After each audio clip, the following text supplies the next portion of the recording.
குறும்பைகள் உதிருது, குறும்பைகள் பிடிக்கவில்லை, பூச்சி விழுகுது, மரத்துடைய வளர்ச்சி ஆரோக்கியமா இருக்கா?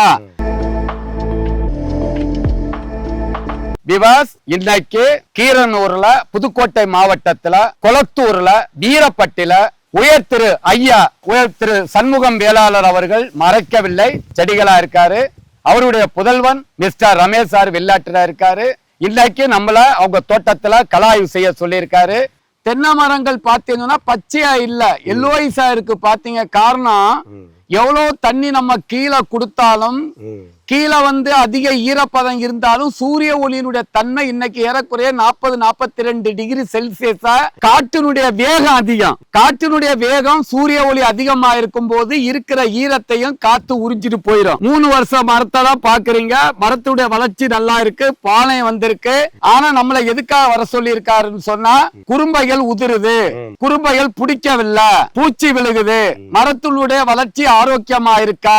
இந்த வறட்சி பூமியிலிருந்து இந்த தென்னை மரத்தை எப்படி எல்லாம் பாதுகாக்கிறது என்பதை பார்க்கிறதுக்காக, நாம் செய்திருக்கிற பராமுறை சரியா இருக்கா என்பதற்காக நம்ம இந்த தோட்டத்துல வந்திருக்கிறோம். திவாஸ் இதுல இன்னொரு விசேஷம் என்னன்னு சொன்னா, வேலி ஓரம் மரப்பயிர் நட்டிருக்காங்க, செம்மரம் நட்டிருக்காங்க, தேக்கு நட்டிருக்காங்க, மகோக்கனி நட்டிருக்காங்க. அதே மாதிரி தோட்டத்துக்கு உள்ள அவகாடோ, நாவல், கொய்யா, மேங்கோ, எலுமிச்சை, இத மாதிரி ஃப்ரூட்ஸ் கட்டுகளும் வச்சிருக்காங்க. உண்மையிலே நம்ம பாராட்டலாம். இப்ப ஏன் உழுகல? மழை இல்லை. ஓ, மழை ஏன் இப்ப ஆனா இப்ப உழுதுலாம? உழுதுறதுக்கு இப்ப ஈரம் இல்லையா? ஈரம் இருந்தா உழுதுருப்பீங்க, மழை பெய்யல. அதுக்கப்புறம் களைகள் இவ்வளவு வளர்ந்துருச்சு. ஏன் களை, ஏன் நீங்க உழுகணும்? களை இருந்தா உங்களுக்கு என்ன பிரச்சனை? வேற களை இருக்கிறது நல்லதா கெடுதலா? தென்னை மரத்துக்கு, தென்னை மரத்துக்கு குடும்ப களைகள் தான். அதுல நிழல்ல வளர்கின்ற கொய்யா, எலுமிச்சை, அவகாடோ, லிச்சி, வேலியில இருக்கிற மரப்பயிர்கள், அது கூட பிள்ளைங்க. எதுக்கு இத சொல்ற சொன்னா விவாஸ், தென்னை மரத்துக்கு வெயில் அடிச்சனால தென்னை மரத்துக்கு வேர்க்குதா? தென்னை மரத்துக்கு வெயில் படாட்டு காய்க்குமா? வெயில் இலையில படணும், தரையில படக்கூடாது. சரி, இப்ப களை எடுத்து எவ்வளவு நாள் ஆச்சு? 3-4 மாசம் இருக்கு. இப்ப களை எடுத்து 3-4 மாதம் ஆச்சு. களை எடுத்தீங்களா? இப்ப வண்டு பிரச்சனை இருக்கா? என்னென்ன வண்டுகள் வருது? என்ன வண்டு? ஒரு சிவப்பா ஒரு வண்டு. ஓ, அது மரத்தை தொலைக்குது. வேற கருப்பு வண்டு வருதா? கருப்பு வண்டு எல்லாம் வரல. மரத்தை தொலைச்சு எதுவும் சாகடிச்சிருக்கா? சாகடிக்கல. ஆனா குருத்து அப்படியே ஒடிஞ்சு விழுகுது. அதுக்கு என்ன மருந்து கொடுத்தீங்க? அந்துருண்டா வச்சேன் சார். அந்துருண்டா, பசுமை பூமியினுடைய வழிகாட்டுதல் படி அந்துருண்டா வச்சிருக்கீங்க. அதுக்கப்புறம் அதுக்கு முன்னாடி ஒரு மாத்திரை மாதிரி ஒண்ணு, அதை உள்ள வச்சீங்க. அந்த ஓட்டையில வச்சா. அடுத்து எல்லா மரத்துக்கும் அங்குசம் போட்டீங்களா? அங்குசம் திவாஸ், எங்க ஐயா கேட்கிறாரு, தென்னை மரத்துக்கு இறைவனுடைய படைப்புல பூச்சியும் படைச்சிருக்காரு, நோயையும் படைச்சிருக்காரு, அதுல இருந்து பாதுகாக்கிறதுக்குள்ள மெக்கானிசம் அதையும் படைச்சிருக்காரு. இந்த அங்குசம் என்பது என்னன்னு ஐயா கேட்டாரு. யானை பாகன் வச்சிருப்பான், யானையை கட்டுப்படுத்த.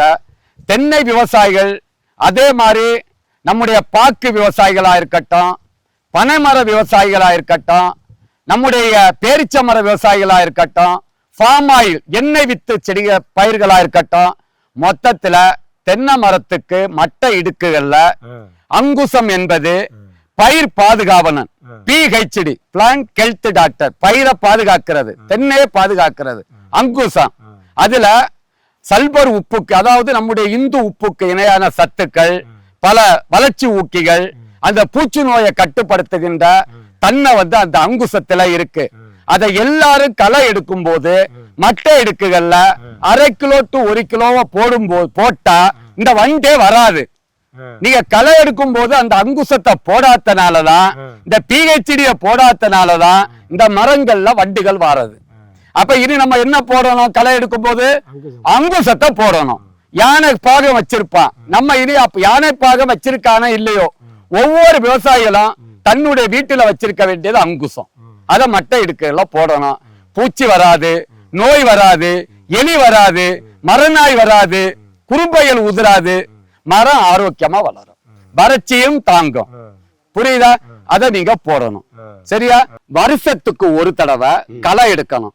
எப்ப களை எடுக்கணும் சொன்னா, அதுவும் மழை காலத்துலதான் எடுக்கணும், கோடையில எடுக்க கூடாது. மட்டைய களை எடுத்து இதெல்லாம் எடுக்கணும். எடுத்து மேல வரைக்கும் ஏறி சைடு ஓலைகளை கிளறி மட்டை இடுக்குகள்ல 1/2 கிலோ அல்லது 1 கிலோ அங்குசம் மட்டை இடுக்குகள்லாம் வருஷத்துக்கு ஒரு தடவை போடணும். எல்லா மட்டை இடுக்கிற குருத்து முதல் மட்டை இடுக்குகள்ல உழவு ரொம்ப கொடுக்க கூடாது.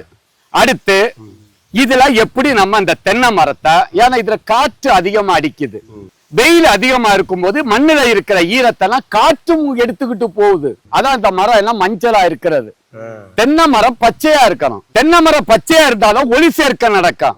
அப்பதான் குறும்ப உதிராது, பாலை வாங்கி வரும். பச்சை இல்லாட்டு அந்த தென்னை மரம் காய்க்காது. இப்ப அடிப்படை புரிஞ்சுச்சா? அப்ப பச்சை நிறைய வேணும்னு சொன்னா நமக்கு தண்ணி கொஞ்சம் கூட கொடுத்தா பச்சை ஆயிடும். இப்ப தண்ணி நமக்கு கம்மியா இருக்கு, என்ன செய்யறதுன்னு சொன்னா இங்க வாங்க சார். எல்லா மரத்துக்கும் இத எல்லாத்தையும் அருவா வச்சு எடுத்துக்கிட்டு இங்க வாங்க, வெள்ளை பெயிண்ட் அடிக்க. வெள்ளை பெயிண்ட், வாட்டர் ப்ரூஃப் பெயிண்ட வாங்கி அதுல இந்த மட்டையில கரையா நிறைய வரும். குளோரி பைரிபாஸ்ன்னு கரையா மருந்து ஒண்ணு இருக்கு. வெள்ளை பெயிண்டை கலந்து 3 அடி உயரத்துக்கு எல்லா மரத்துக்கும் தரையோட அடிங்க. காஞ்ச மட்டை எல்லாம் எடுங்க, இதெல்லாம் எடுங்க, இதெல்லாம் எடுங்க, இதெல்லாம் எடுக்கணும். 3 அடி உயரத்துக்கு அடிச்சிட்டோமா? தண்ணி கம்மியா இருக்கிறதுனால பாத்திய பெருசா போடக்கூடாது, பாத்திய குறுக்கணும். இதெல்லாம் ஏறக்குறைய உங்களுக்கு ஒரு 25 to 27 வருஷம் மரங்கள். மரம் தலை சிரித்துருச்சு. அதனால நீங்க அடுத்த தலைமுறை போடுறது கற்புக்கரசி, எல்லைக்கும் தேங்காய்க்கு உள்ள ரகம். ஒரு காய் கற்புக்கரசி உரிச்சு எடை போட்டா 1 கிலோ 1.5 கிலோ வர காய். 1/2 லிட்டர் to 3/4 லிட்டர் எள்ளி இருக்கும், டேஸ்டா இருக்கும். 300 காய்கள் காய்க்க வருஷத்துக்கு. அதை நம்ம தேங்காய்க்கு பயன்படுத்தலாம். கோடையில கண்டிப்பாக 600-650 கிராம் வரும். நல்லா இருந்தா 800-900 கிராம் வெயிட் வரும். வெயில் தாங்கும், வறட்சி தாங்கும், தரையோட காய்க்கும். ஒரு 40 வருஷம் 30 வருஷத்துல அடுத்த தலைமுறையை உருவாக்கலாம். தேங்காயை வெட்டன்னு சொன்னா மாதம் நீங்க வெட்டுறதுக்கு ஆட்களை தேடணும். இளநீர்னு சொன்னா குத்தகைக்கு விட்டுறலாம். ஆரம்பத்துல அளவாதான் காய்க்கும். ஒரு 2000 ரூபாய், ஒரு 7வது 8வது வருஷம் 5000 to 7000 ரூபாய் ஒரு மரத்துக்கு குத்தகை விட்டுறலாம். நீங்க வர வேண்டிய தேவையில்லை. அவனே எல்லையை வெட்டிக்கிட்டு உங்க அக்கௌண்ட்ல பணம் போட்டுருவான். 1 கிலோ தேங்காய் 30 ரூபாய்க்கும் விற்கும், 70 ரூபாய்க்கும் விற்கும். உணவே மருந்து, மருந்தே உணவு. ஒரு செடி வளரணும் அப்படின்னா 16 வகையான ஊட்டச்சத்துக்கள் தேவை. அவை என்னவென்றால் நுண்ணூட்டச்சத்துக்கள், பேரூட்டச்சத்துக்கள், கனிம ஊட்டச்சத்துக்கள், வளர்ச்சி ஊக்கிகள் போன்றவை ஆகும். இவை எல்லாம் உள்ளடக்கியதே நமது பசுமை பூமியின் கற்பக ஆர்கானிக் கலப்பூரம். இதில் எலும்பு மச்சை, மீன் உரம், வேப்பம் புண்ணாக்கு, கடலை புண்ணாக்கு, கடல் பாசி, humic acid, fulvic acid, bio potash, கோடியேறு, அக்ரிலைம், ஆமணக்கு புண்ணாக்கு, இயற்கை முறையில் பேரூட்டச்சத்துக்கள், 2ஆம் நிலை சத்துக்கள், பயிர் வளர்ச்சி ஊக்கிகள், அஸ்கார்பிக் ஆசிட், அமினோ அமிலம், தாதுப்புக்கள் போன்ற ஆர்கானிக் சத்துக்களை மட்டுமே உள்ளடக்கியது. இதை வாழை, ரப்பர், காப்பி, நெல்லி, தேயிலை, பூச்செடிகள், நிலக்கடலை, பாக்கு, காய்கறிகள், தென்னை, ஏலக்காய் போன்ற அனைத்து விதமான பயிர்களுக்கும் பயன்படுத்தலாம். இதை பயிர்களுக்கு பயன்படுத்தும் போது ஒரு ஏக்கருக்கு 50 to 100 கிலோ வரை பயன்படுத்தலாம். தென்னைக்கு ஒரு வருடத்திற்கு 5 கிலோவாக 4 தடவை பிரித்து கொடுக்க வேண்டும். இவ்வாறு பயன்படுத்தினால் ஆர்கானிக் உரமானது வேர் வளர்ச்சியை தூண்டி ஒளி சேர்க்கையை துரிதப்படுத்தி பயிர்களின் ஆரோக்கியத்தை காத்து பூச்சி நோய்களுக்கு எதிர்ப்பு சக்தியை அளிக்கிறது. தென்னையில் உள்ள அனைத்து பிரச்சனைகளையும் சரி செய்கிறது. வாங்கி பயன்படுத்துவீர், அதிக மகசூலை பெறுவீர்.